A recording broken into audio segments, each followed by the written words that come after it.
He was a rising star, a Friday night hero in his Texas town. Yeah, but then he crashed and burned. Tonight, how he went from golden boy to criminal to inspiration.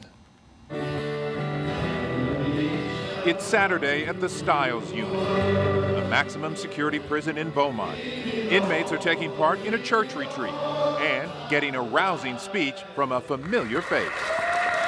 Damon West is no preacher. You have the power to write the next chapter of your life. But he understands these men. Because this time, God, when I get out... Because 18 months ago, he was an inmate here. I got on God's back at the Stiles unit, and guess what, man? He carried me all around this unit.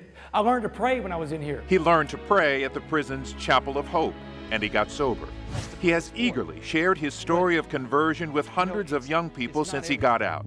A story of how a good kid turned bad. Damon West was the all-American kid, a choir boy, star quarterback in high school who earned a scholarship to the University of North Texas.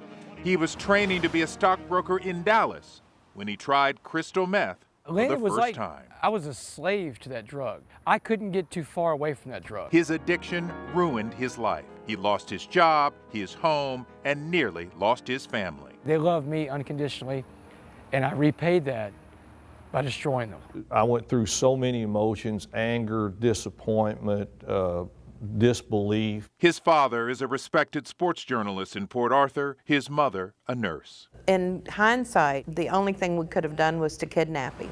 To support his habit, Damon and his addict buddies started breaking into homes in Dallas. So many homes, police dubbed them the Uptown Burglars. It ended in 2008 when Damon was arrested. The former choir boy was convicted by a jury that spared no mercy at sentencing. When we got the sentence and it was 65 years, it was like you're punched in the gut. At age 33, it was like a life sentence. That's how he wound up in the Stiles unit. When I first came to the Stiles unit, January 14th, 2010, this is where they dropped me off. He describes prison as a place where you are never alone but always lonely. But he and his parents never stopped praying. And after nearly 7 years behind bars, he was paroled. He got the news from his mother. She told me on the phone, she's like, "Baby, you made parole." And I was like, "Mom, don't lie to me, don't play with me." She said, "Baby, the nightmare's over, you're coming home."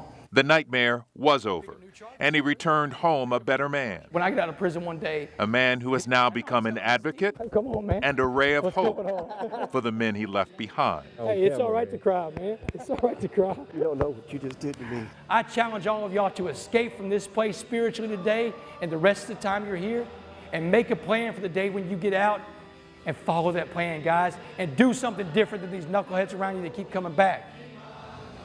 He's a great guy. Damon is now working, by the way, as a legal assistant at a law firm in his hometown of Port Arthur. Real quick, it seems unusual that he would be allowed to return to the prison where he was serving time. You are right. It is a security risk generally almost unheard of. However, Damon wanted to go back to that prison. Senator John Whitmire, a Texas senator, made it happen for him. And by the way, yesterday was his 1-year anniversary of getting out. Wow. If you would like to have Damon come speak to your school, your organization, your college, whatever, go to this story on our webpage. A powerful message. Yeah. Now speaks. Thanks so much, Lynn.